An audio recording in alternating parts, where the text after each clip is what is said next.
Assalamualaikum warahmatullahi wabarakatuh. Saudaraku semua, semoga selalu dalam lindungan Allah, Tuhan yang Maha Kuasa. Selamat datang di channel Berbagi Ilmu. Silahkan bantu subscribe, like, dan share, serta komen demi perbaikan channel ini. Terima kasih, selamat menikmati. Wassalam.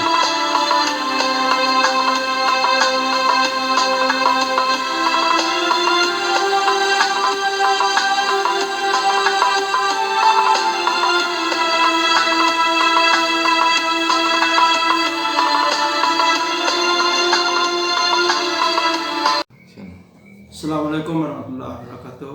Alhamdulillahilladzi khalaqal mauta wal hayata liyabluwakum ayyukum ahsanu amala. Sadaqallahu la ilaha illallah wa andahu la syarikalah. Sadaqana Muhammadan abduhu wa rasulullah nabi ba'dah.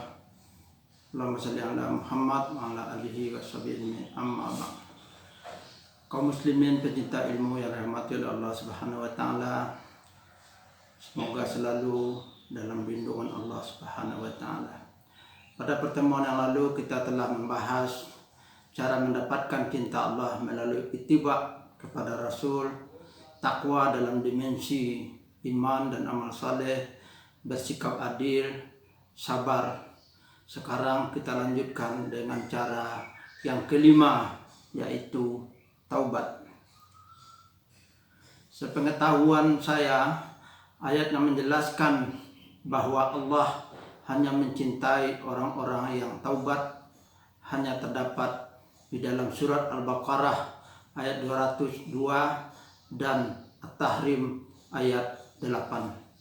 Sebagaimana firman Allah, innallaha yuhibbut tawwabina, sesungguhnya Allah menyukai orang-orang yang bertaubat. Wa qala aidan, ya ayyuhalladzina amanu tubu ilallah taubatan nasuha. Hai orang-orang yang beriman, bertaubatlah kepada Allah dengan taubat nasuha, yaitu taubat yang semurni-murninya. Kata taubat berasal dari kata taba, yatubu taubatan, yang berarti kembali atau menyerah. Kata taubat sering diulang di dalam Al-Quran sebanyak 87 kali dalam 27 surat, dan banyak dalam bentuk perintah untuk kita bertaubat, sebagaimana di dalam surat At-Tahrim tadi, ya ayyuhalladzina amanu tubu ilallah taubatan nasuha. Hai orang-orang yang beriman, taubatlah kepada Allah dengan taubat yang sesungguh-sungguhnya atau yang semurni-murninya.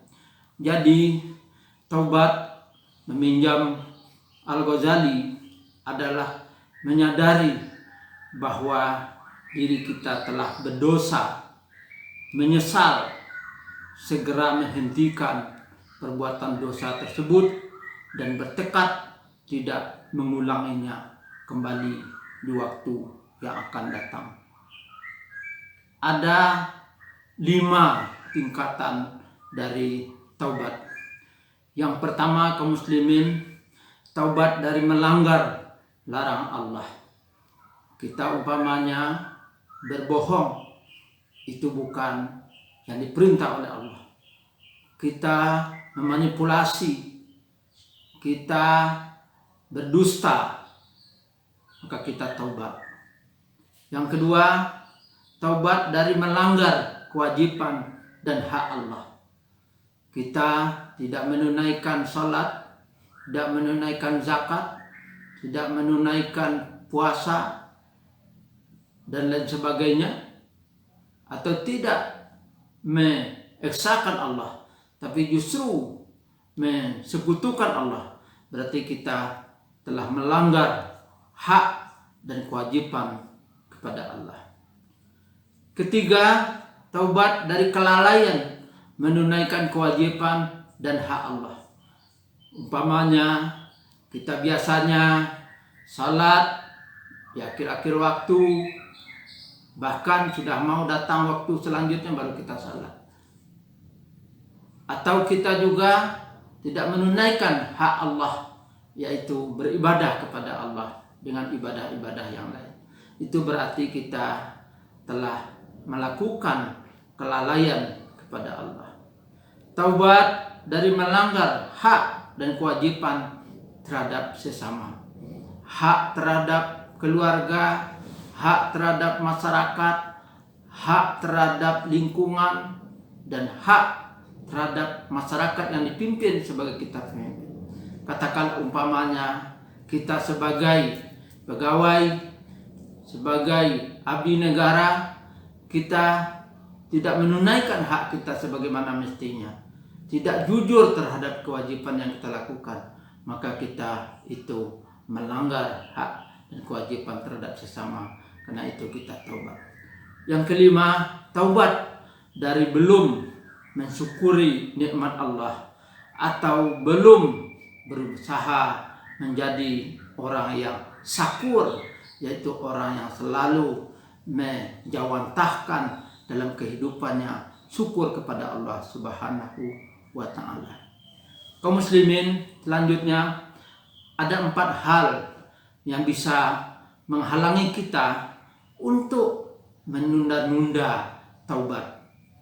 Yang pertama, meremehkan dosa-dosa yang dilakukan. Nah, jadi itu bisa menunda-nunda kita untuk bertobat. Yang kedua, menunda karena beranggapan umur kita masih panjang. Yang ketiga, terlalu mengharapkan ampunan Allah. Kan Allah Maha Pengampun, nanti sajalah. Nah, yang keempat adalah sikap putus asa karena telah banyak berbuat dosa dan kesalahan.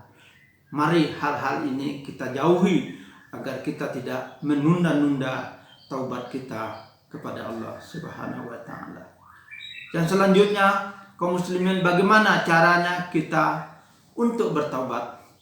Yang pertama, menyesali dengan sungguh-sungguh perbuatan-perbuatan dosa, kesalahan, keteledoran yang kita lakukan. Yang kedua, meninggalkan dosa dan semua pemicu yang akan mendatangkan dosa. Ketiga, bertekad tidak mengulanginya kembali. Keempat, dekatkan diri dan banyak beribadah kepada Allah Subhanahu wa ta'ala. Kelima, laksanakan salat taubat. Keenam, cari lingkungan yang baik. Ketujuh, kaum muslimin, rahasiakan perbuatan dosa yang pernah kita lakukan. Jangan berbangga dengan dosa yang kita lakukan dan mencerita-ceritakannya kepada orang lain. Mari kita bertobat dan jangan pernah lagi berbuat maksiat, dosa, dan kesalahan yang dibenci oleh Allah Subhanahu wa ta'ala, agar kita mendapatkan makam cinta Allah menjadi milik kita di dunia bahkan di akhirat nanti. Bukankah yang paling tinggi dari yang kita cari hidup ini adalah mendapatkan cinta Allah Subhanahu wa ta'ala? Mari kita tutup ceramah kita ini dengan bait syair oleh Rabiah Adawiyah.